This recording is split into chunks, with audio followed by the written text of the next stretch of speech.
Pozdrav, poštovanje, ja sam Senad Šabović, prijatelj ove društvene inicijative i pobornika za jezike.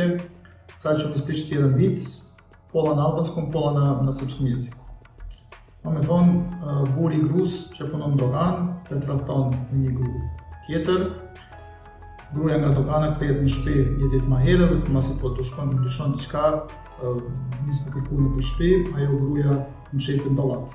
Edhe tash kjo kërkon nëpër krejt pjesë të shtëpisë, traži po kući, pogleda ispod kreveta, nije ovde, pogleda, otvori vrata od WC-a, nije ovde, otvori vrata od kuhinje, nije ovde, pogleda prvi sprat, nije ovde, ode gore, otvori orman, dobije 50 € i kaže nije ovde.